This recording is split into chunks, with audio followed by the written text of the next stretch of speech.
নরেন্দ্র মোদীজির নেতৃত্বে বিজেপি ভারতবর্ষের সংবিধানের 1 নম্বর জায়গার নাম কি, 1 নম্বর বড় চেয়ারটার নাম কি?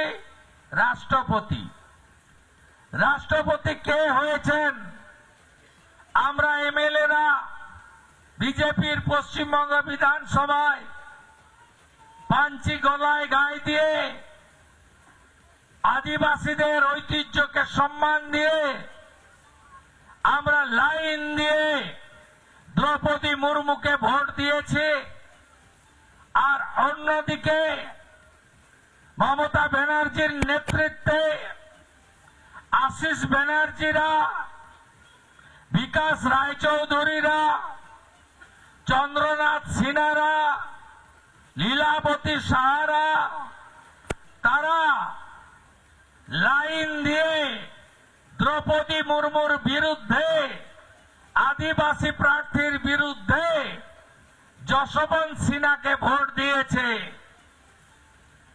আমরা রাষ্ট্রপতি মহোদয়াকে আজকে উড়িষ্যার প্রান্তিক গ্রাম থেকে উঠে আসা এক আদিবাসী নারীকে যখন বিজেপি ভোট দিয়ে জেতায়, তখন তৃণমূল সেই আদিবাসী মহিলাকে হারানোর জন্য ভোট দেন। এরপরেও কি বলতে হবে কারা আদিবাসীর বন্ধু আর কারা আদিবাসীর শত্রু? আজকে দুটো রাজ্যে মুখ্যমন্ত্রী আদিবাসী সমাজের ভারতীয় জনতা পার্টি করেছে।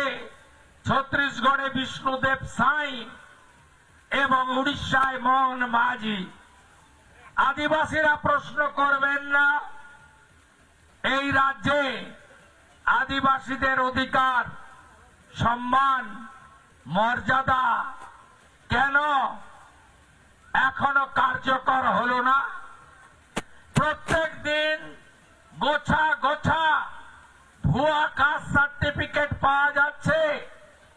সেখানে এসটি এবং এসসিদের যারা বৈধ নয়, কখনো দুয়ারে সরকারের নামে, কখনো মুখ্যমন্ত্রীর কোন কর্মসূচির নামে টেবিল আর চেয়ারে বসে যাকে তাকে এসটি সার্টিফিকেট দেওয়া হচ্ছে। এতে আপনার অধিকার খর্ব করা হচ্ছে না। কেউ কারোর দয়ার দান নয়। পশ্চিমবঙ্গে চাকরিতে সংবিধান মেনে 22% শিডিউল কাস্ট আর 6% শিডিউল ট্রাইব রিজার্ভ রয়েছে। আপনারা কি একটু হিসাব কষেছেন যে গত 15 বছরে এই রাজ্যে এসসি এসটিদের আর অরিজিনাল ওবিসি যারা, তাদের সংরক্ষণ কেড়ে নিয়ে তুলে দিয়েছে এই জামাতিদের সরকার, এই মুসলিম লীগ 2 সরকার, তৃণমূলের সরকার।